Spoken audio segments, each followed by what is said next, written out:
নমস্কার বন্ধুরা, নবমিতা কুকিং ওয়ার্ল্ডে আজ আমি আপনাদের কাছে শেয়ার করতে চলেছি কাতলা মাছের কালিয়া।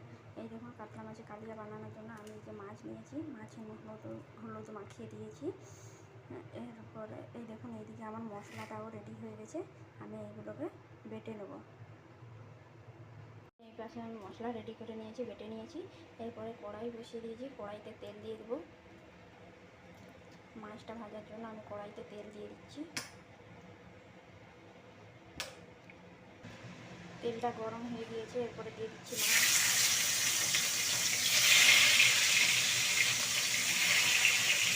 মাছটাকে আমি ভালো করে লাল লাল করে ভেজে নেব।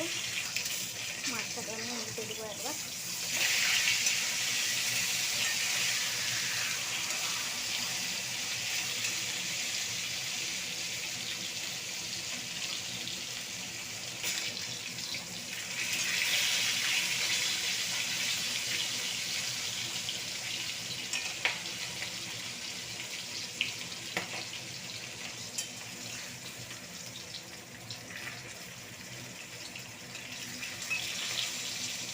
দেখুন, মাছটা লাল করে ভাজা হয়ে গিয়েছে, এরপরে আমি তুলে নেব।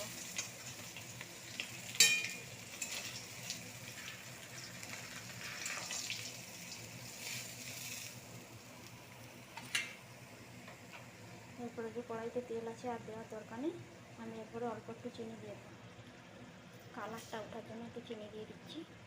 দেখুন, কালারটা উঠে গেছে। এরপরে দিয়ে দিচ্ছি একটু তেজপাতা, কাঁচা লঙ্কা, কোঁচানো পেঁয়াজ। দেখুন, পেঁয়াজটা লাল লাল ভাজা হয়ে গেছে, এরপরে দিয়ে দেবো বেটে রাখা মশলাটা। মশলাটা আমার ভালোভাবে ভাজা হয়ে গিয়েছে, এরপরে দিয়ে দেবো বেটে রাখা টমেটো আর আদা বাটা। মশলাটাকে ভালো করে কষিয়ে নেব। দেখুন, মশলাটা আমার ভাজা হয়ে গিয়েছে, এরপরে দিয়ে দিচ্ছি অল্প একটু লঙ্কার গুঁড়ো, দিয়ে দিচ্ছি পরিমাণ মতো হলুদ, অল্প একটু জিরে গুঁড়ো, আর দিয়ে দিচ্ছি ধনিয়া গুঁড়ো, লবণ পরিমাণ মতো দিয়ে দিচ্ছি। এরপরে মশলাটাকে আমি ভালো করে মিশিয়ে আবারও ভালোভাবে ভেজে নেব। অল্প একটু জল দিয়ে আমি মশলাটাকে আবারও ভালোভাবে কষিয়ে নেব। দেখুন, তেল ছেড়ে গেছে মশলাতে, এরপরে আমি জল দিয়ে দিচ্ছি। এখন ফুট উঠে গেছে, এরপরে ভেজে রাখা মাছটা দিয়ে দেবো।